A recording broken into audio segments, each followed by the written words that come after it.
We are very fortunate. Our guest tonight is the best pure cyclist in the sport of triathlon. He started out as a Olympic rower, moved on to become a professional cyclist, and then thought in his spare time, I'll become a professional triathlete. Set the bike course record in Kona the last couple years, just went 7:57 at Ironman Bustleton. Please give it up for Mr. Cameron Wurf.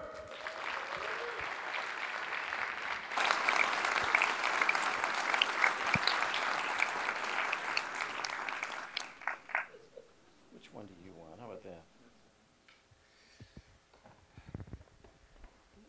I know. How you doing, bud? Thanks, Bob. Yeah, well, is this on? No, now it is. Now there you're we go. on. I like it. You always give the best introductions. You make me feel so much, more special than basically anyone can, apart from Fallon, of course, and my parents. Well, But how about this? Cam yeah. and Fallon just got engaged. Like that. So last year, when you did Kona as a professional in 2017, you come out of the water, it's Lionel, it's Sebastian, and you end up, first off the bike, you end up finishing 17th. What'd you learn from that last year to this year? To this time you were top 10, finished 9th overall. Yeah, well, I basically felt that if I could swim better and be 6 minutes further ahead, then it'd give me a much better chance to do well, and so that was probably the biggest focus. And yeah, I also saw those two as very, very dangerous. So I wanted them behind me. Sebastian and Lionel, you didn't want them around? No, I didn't want them around me to give them the same sort of ride that we had last year. And yeah, and it kind of, okay, in the end, Sebi was able to swim in the front pack with me, but he obviously had a tough day. But I was ahead of him before that happened, and yeah. Oh, and then you had another Uber cyclist out there. You had Andrew Starkowitz. Yeah. And he swims a couple minutes faster, but you caught him fairly quickly. Yeah, well, actually, no, he was only he was sort of in that middle ground. He wasn't with that front group, but yeah. So it was my goal was basically, and it actually went perfectly as far as plan. I wanted to have a swim in the front pack. I wanted to make sure I got to Starkowitz before Sebastian could or Lionel could, and then put as much real estate as I could, because I really needed Lionel and I needed Sebi, and ideally Jan, unfortunately wasn't there, putting pressure on Patrick, and really I did everything. It was the race panned out perfectly. All the things I couldn't control, the wind. That was one, it just didn't happen. And, it was a pretty harsh lesson because I honestly, Fallon and I were talking about it yesterday. I wouldn't have done it. I couldn't have scripted it better than how it started, how the day started, the condition I got off the bike in, to start the run, and all the things that, were out of my control, being the conditions and what the other athletes would do, all just went against me on the day. And but that's not to say that the result should have been any different. I need to be better to be able to win under any conditions. But it was very obvious this year that I still needed things to fall my way, and they didn't. I mean, you look at last year; it fell the way for Lionel, and he got a golden opportunity which he was unable to capitalise on. Right. I kind of needed something like what he got, and unfortunately that didn't work out for me this year. So, yeah, it's all right. It's good for next year. I know I've just got to be the best swimmer, cyclist and runner in the sport and put it beyond doubt. Exactly. So what I love is when we were interviewing Lionel a month ago, and Lionel says, listen, I go to the starting line of every race knowing that could be my last ever race. I'm going to lay everything out there. You did 8 full Ironmans this year, right? And 2 halves. Your philosophy, 8. You get that? 8. And what's fascinating about that, you do Ironman Nice, and I think you were 3rd at Nice, and then a week later, and that's a full. A week later, you do Challenge Roth, right? And it seems like the cycling mentality. If you're a cyclist, you're racing what, 100 plus days a year? Yeah. Racing 100 plus. So not every race can be, this might be my last ever race. You sort of have to have specific goals for races. Is that the way you looked at this year? Yeah, I mean, people also fail to realise I haven't been doing this very long, and I don't have experience. Right. I've got none. I didn't, do it as a kid, where I made all the mistakes and learned all the lessons and so we're having to do it now. And there's quite an expectation of me, now being at the, the front. So I have to learn, and the only way for me to learn how to race these guys is by actually racing them. And so that's the idea with adopting that, and it means that every race can't be a target. It has to serves a purpose. Yeah, part of preparation, and that's what everything was. And Kona's obviously the only target, and everything else was designed to either see where I was at in a particular area, or work on something, be it nutrition or whatever. And it seems that I'm pretty durable, and I can handle it. I mean, seems. You think? Yeah, but it's just because something hasn't been done. The other thing, I mean, okay, we had Steve Larson, many years ago. Physiologically, and this is something that the Nike guys that we work with have explained to us, is your muscle makeup is very different. And so the damage that bike leg does to me is very minimal compared to all my rivals. Right. And so for them to get off and run after that ride, that really hurts them. For me, that ride, I mean, I could literally do that I could do that swim and ride every single day of the year, and it wouldn't affect me, So it's very different, physiologically. But what we need to obviously figure out is how to then apply that to the perfect race in Kona. And I'd say we're getting closer.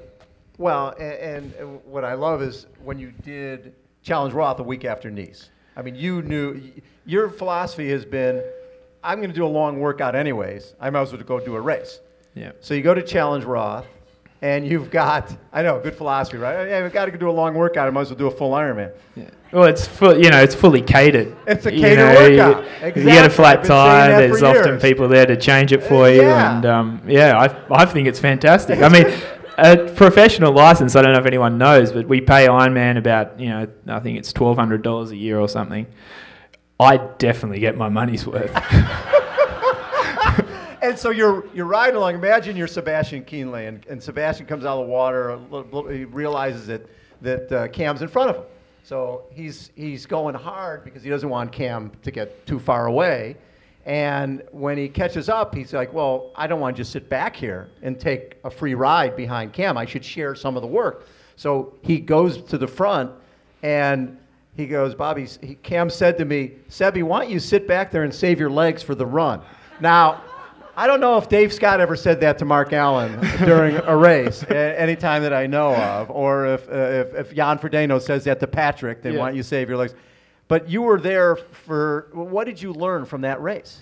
Well, I mean, I was genuine. I mean, I actually was really excited to be there and be with Sebi. I mean, Sebi's a huge, he, for me, has been the one I've followed most in the recent era. The way he races, I've really admired that, the way he won. And I see him, I really admire Sebi.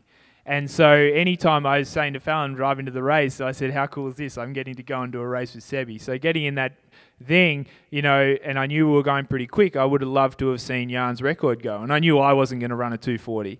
So my thing was, can I help Sebi, and set a nice even pace here? And obviously we got halfway through and he felt bad, as he said, so he comes past and I was like, mate, no, you just relax. You've got to try and run a 2:40 today.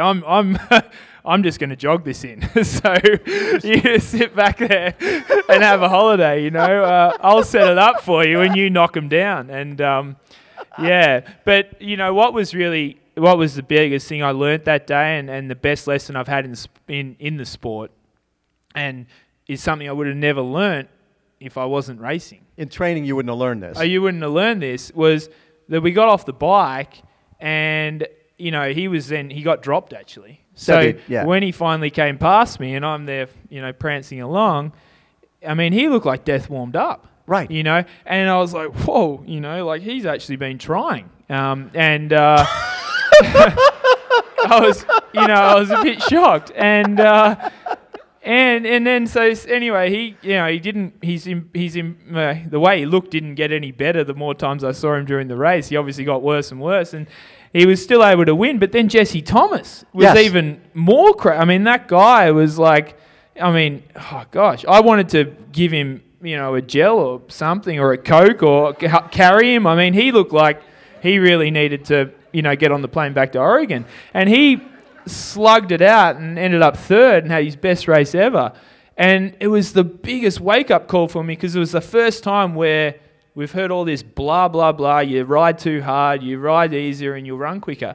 It's all a load of crap. These guys are just better athletes. You know, they can ride harder than me. They might go slower, which is fortunate for me, but then they get off and run. I mean, they're just better conditioned, and I'm not there yet, you know, and they're just better than me. You know, and we just got to keep working. And now that I've realised that part, yes, I think, you know, it's going to be a really exciting future, you know, for the sport. Because why should we compromise? You know, Sebi's riding as hard as he can and then running as hard as he can, like the same way Jesse was. So that was the best lesson I've ever learned. So the lesson was that these guys look like crap and they still ran well. Well, these guys look like they've ridden as hard as they can for 180k, and then they've got off and run like jets. Yeah, because they're great athletes, and that's so admirable. You know, and it was something I hadn't really witnessed before. And I guess, you know, Sebi is someone that I was such a fan of. To see him, you know, see that face to face, you know, like I didn't really notice it so much in Kona the year before. It was a really, really good lesson. One of the things you mentioned, I think it was even before the race, we were talking about, you know, hey, will this be similar to 2017, whereas you and Lionel and Sebi together, working together and making up 7 minutes in the first 60K with the group.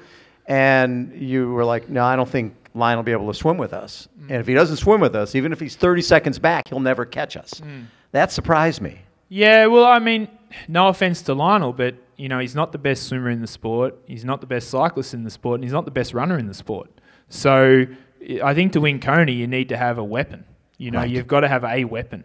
And Patrick's been able to deliver the last couple of years with his run. You know, a swimmer, I'm not sure if a swimmer's ever won it. It doesn't seem... Dave Scott. Okay, yeah, Dave Scott, yeah. But, I mean, you know, a guy that's 2 minutes ahead, no. You know, it doesn't seem to happen. So I knew that Lionel, if he wasn't there with you, he'd never catch, bridge. He'd never catch you. So that was one, I was very keen to put him out of the picture quickly. You know, I mean, I knew he was a danger. I thought Sebi was the actual favourite after what I saw of him in Roth, and then probably what he'd learnt from racing with me, that he'd be the biggest threat. And you know, in the end, you know, Patrick still came up with the goods, you know. So when Patrick caught you, and first of all, I don't know if you guys noticed, and you'll see it in the TV coverage, but Cam Wurf was wearing his CAF visor during the marathon. How about that? Yeah. Yeah, I pulled it on for the first time in Zurich, and it was the first time I broke 3 hours, around 2:58. See, good karma there. Yeah, exactly. It's a and lucky cap. Was it on you when you ran 2:52 in Elmira? Yeah, it was. And when you ran 2:56. Yep. And when you just ran 2:56 at Besselton. Yep. It was on there. Yep. You got to keep wearing that. I am, yeah. I might need a different color to get into the 40s. I don't know if you go. Maybe I have to wear the black one. Well, yeah, we'll get that. Yeah, we'll get you down there. That'd be really cool. Yeah. So with when you went to Busselton, and it's funny because, like you said, a lot of these marathons, you're running. You're sort of touring a little bit, a little catered workout. Yeah. Busselton, you raced, right? Because you and Terenzo Bizzoni at the end of Ironman were separated, what, minute 40? Yeah. Minute 40 at the end of this thing. And you're split. You ran 2:56. He ran 2:52.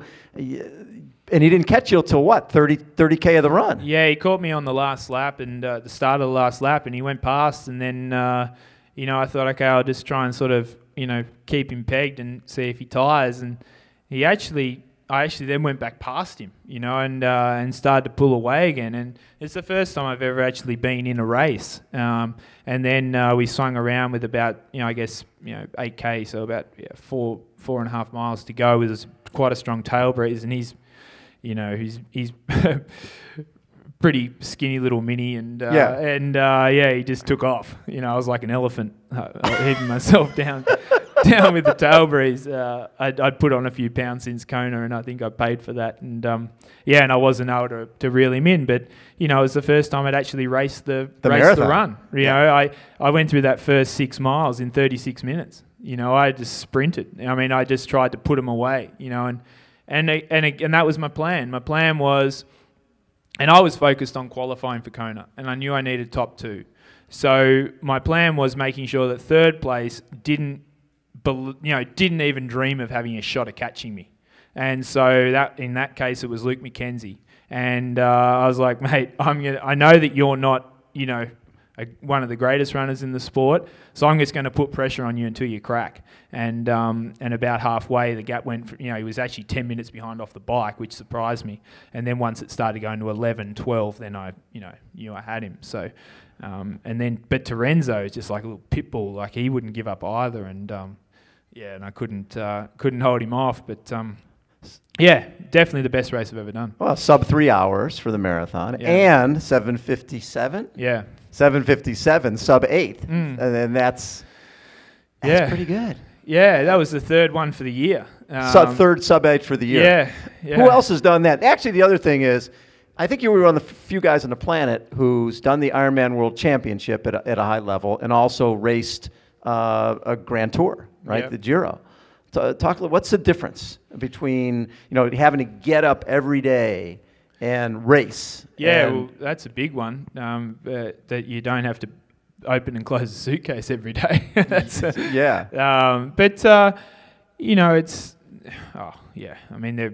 entirely different beasts. But that is a big part of a Grand Tour, is the fatigue of actually having to move around on a daily basis. But there's a lot of time in that race where you're not going that hard. It's not like you can race flat out for 3 weeks, right? And Geraint Thomas is here with me at the moment. We've got having a training camp in LA. He and I, and got a trainer, and we're talking about that, and about the days, how sort of easy they are as far as a physical exertion. It's quite it's not quite what you might think. So and Chris Froome has been training with you as well. He's not here. No, he's in South Africa. But he doesn't just ride the bike, right? Is he doing this other stuff too? He's been running a lot. Yeah, he's been running a lot this off season. I guess he had a really big sort of 18 months. With since I guess January 2017, he was working really hard to go for the to win he won the Tour that year, right. And then he won the Vuelta, so he was going for that double, and then of course wanted to back up, and he won the Giro, and then fell, was third in the Tour, so he had a big period, so he had quite a big break, and I actually got him a wetsuit as well, so he's been swimming, and he ran a lot this off season, and G as well, Geraint, before I left Europe, he came swimming with me and then running one day, and he actually can move. And then yesterday I actually was asked him talking about what other sports he'd done as a kid. Turns out he did swim a lot as a kid, because we took off at the beach we were doing this open water session, and it's in Monaco there, and it's in the harbour, and there's like a jetty type thing where the coach can sort of walk up and down. It's about 200 metres long. And I took off, and was just sort of warming up, thinking, I hope he hasn't drowned. And I got to the other end, and he was not far off my feet. Wow. Yeah, and he got tired quick, but he can swim. And then the same thing running, down to sort of 3:40 kilometre pace, he was fine. When I dropped it down to 3:20s, 3-minute pace, so I was doing some efforts. Yeah, okay, he was struggling a bit, but. The guy hadn't done any running or swimming in years, and so he definitely wants to do Ironman at some point, and Yeah, you'd be a tough man to bet against him, wouldn't you? So when you came to triathlon, what was your impression of triathletes as cyclists, and has that changed? Yeah, I mean, I heard about what triathletes were like as cyclists, and to be honest, I don't really train with triathletes very much, so I can only really go off what I see in racing, and I'm not even trying to be diplomatic here, but I had this discussion with Sebi because he was one that voiced his, concern about the fact that I spend so much time around Team Sky, and how he felt that might impact on the triathlon, and it was like he felt that I was being a bit, I don't know, brash or disrespectful, and I said to him, that, mate, the reason why I train at this level is because we have so much respect for you guys. I mean, I thought when I came in that I could blow all of you away because I came from professional cycling. The reality is you're just as strong as I am, and then you go and run a 240 marathon.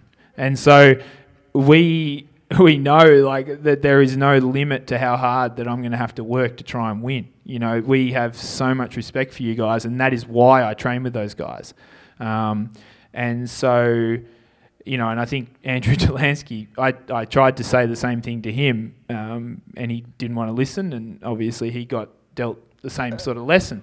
Andrew Talansky's an American pro cyclist who moved into Ironman distance racing and really has struggled a little bit. Well, I guess he came in very he talked about being doing a lot as a kid, and right. A bit like, it's a rude awakening. I mean, these guys are very, very, very good. I don't think people quite give them enough credit. I certainly didn't at first, and but now, even the guys in cycling, they're really, I know a lot. I got a message from Andre Greipel recently. I mean, of all people, German, and they're following it, and I think that hopefully me being in there is, and I'm trying to, getting all of us a bit more respect as cyclists, because it's not quite the gap that everyone thought it was. Well, what's the best day you've ever had on a bike? Oh, it's pretty impossible to beat, the first year going into transition, in Kona alone in 2017. I mean, that was pretty amazing. I, as a kid, grew up watching, watching the race from 5-6 years old, watching Mark Allen, Greg Welsh, and the delayed telecast like what you watch tonight, and it was pretty amazing to know that at that moment everyone was watching you, and everything that had gone on before it. So I'd have to say the first year in Kona as a pro was pretty special. So when you're out on the Queen Highway and Patrick Langay comes up this year, he said something to you. What'd you guys talk about? Obviously the weather. I had a drink in my hand. Asked me if it was no. I just had said to him that he said a couple of things that I didn't see his tactics. I said on the bike, I saw what happened with his little handy Andy buddy there to pace the group, which I was really impressed by. We didn't plan for that. We didn't see that coming. I didn't think he had any friends. So so I was quite amazed that he was able to find someone to do that for him. But the rules are the rules, and they didn't break them. And right. So that is very clear. I mean, I was super impressed. I said that, and he sort of indicated, well, we had to do something about you, and I was like, good on you. And then I just said, mate, look, go and smash the record, because that's what I wanted to do. And that was when he put his hand out and said thanks, and off he went, because I genuinely wanted that. I mean, the sport, I felt needed that, and I knew the sport. I knew that sort of time was possible. We knew that would be what it would take, or what was certainly able to be done on that course. And so it was great to see him actually finish it off, because the year before I was really disappointed, for Lionel, for Sebi, even, for Jan, that they weren't able to do that. Right. And so it was great to see Patrick step up and deliver and give the sport what it needed. It's really exciting for the future to see how fast we can go there. is this? You're not going to be doing 8 Ironmans this year. You're already You're already in. I know you need some catered workouts sometime, but what's the goal? What were you doing this year before Kona? Yeah, I definitely won't do probably 8 before Kona. No, no, I'm not. We probably won't do quite as much. For sure. I mean, I love racing and I love certain races. I love going to South Africa. I love that event, and I love doing Nice, and Roth was, an incredible experience. And Zurich. I mean, I just got so many fond memories. Zurich and Nice particularly from rowing days. Like I knew about those events there when I'd go to those countries rowing, and then of course cycling.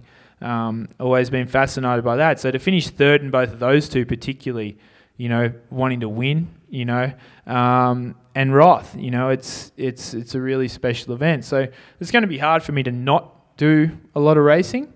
But yeah, we'll definitely, be probably a little bit more, I've probably learned enough now. I think that I've got a fair bit of experience, and it's time to start winning some stuff, and focus on winning as opposed to just going along for participation purposes. Besides what Patrick did this year, that was probably one of the greatest performances we've seen, going 7:52. You mentioned one time Lionel. He had a performance that you looked at as one of the greatest things you've ever seen. Yeah, I mean, in Arizona, it was the first sort of race I did as a professional, and I hadn't even ran it all, but I was trying to decide whether I bothered pursuing the sport or not, and so I trained really hard up in LA with Jerry Rodriguez at Tower 26 as swimming, and I was able to swim in the front pack, and I trained super hard on the bike, and my goal was, I said to myself, if I can be under Jan Frodeno's world record split off the bike, then I'll dedicate myself to learning how to run. And I was able to do that by about a minute. I was about a minute quicker. I swam 48 and rode a 4:04. And what I sort of didn't realise it until halfway through the bike was there was a bloke in green that was staying about the same gap behind me, and it was Lionel. And he was out of the water about 3 minutes back, and he just stayed there, and he actually outrode me, I think, by about 30 seconds. But I got off and was not even planning on running. I ended up shuffling through a 3.5-hour marathon just because I didn't want to, quit. And he went past me within the first couple of kilometres just sprinting. I think he ran at 2:44 or 2:45 or something crazy. Broke the world record at the time. And I was like, wow, I actually could not have ridden any harder than that.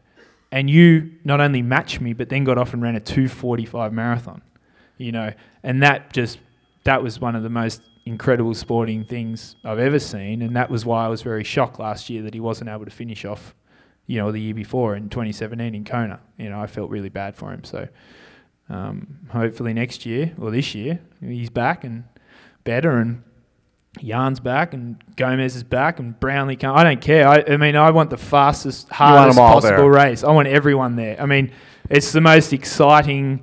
It's really exciting now, and people are really into it and really following it. And for me, the faster, the harder, the better, the better, because to be the best, you got to beat the best when they're at their best. And Kona's the only opportunity all year you get to do that. So speaking of the best, Javier Gomez is probably one of the greatest triathletes in history. And you're running along the Queen Highway, and your goal is to stay in the top 10 at this point. And Gomez is in front of you. Yeah. And you're not one of those guys who actually passes a lot of people in the run. No. Have you ever passed? No. Was Gomez one of the first guys? Yeah, he was. He's the only pro I've ever passed in the run. Yeah. That's a pretty good one to pass. Yeah. And it was funny because it wasn't so much that I didn't want. Yeah, well, of course I wanted to be in the top 10, but Andy Potts' coach, came past him about 2 miles to go, 3 miles to go, just before that little rise before you plop down Palani, I guess. And he said, "Go on, Cam, you're in 10th." And I said, "Oh, how far behind's 11th?" He said, "Oh, I can't see them." And I saw Gomez just ahead, and he'd been there the whole time. Like, he was run and then he'd walk, and then he'd run and then he'd walk. And I thought, oh, you know what? I'll just run up and then get past him. That way I'm in 9th. That way, I should be fine. And Yeah. Apparently, when I went past him, he just started walking. So, the poor guy, I felt bad, you know. You ruined his career. Yeah. He quit the sport the Yeah, next day. Quit that day, yeah. So, so that was pretty strange. But, you know, it was good. I mean, it's I think also, you know, you hear about, you know, everyone stepping up or everyone coming up, you know. I mean, come up. I mean, it's all the disciplines, everyone is so good now. You know, you've got Vincent Louis, Moller, you know, you've got the Brownleys at ITU distance, even obviously Ali, you know, at half, and Blumenfeld, those guys. And then you got Patrick, you know, and Jan and Lionel, Sebi, all these guys that it's so specific now, you know. And I think Gomez found out that the hard way, you know, and he picked a race during the year. He went to Cairns, you know, so he didn't choose to race a high quality, you know, like a deep field. Yeah, he didn't go to Frankfurt or Roth or whatever, and you know, and I think that was a good lesson for him. You know, I hope he comes back way better, you know, because it's just awesome that they, you know, all those, you know, greats from this era are all now going to Ironman, you know. It's going to be cool. This year is going to be amazing. I think the future is really exciting. It is. Yeah, I really do. How about a round of applause for Mr. Cameron Wurf? I think next up we'll be showing the Ironman show. What do you got going? AJ's got something going on here.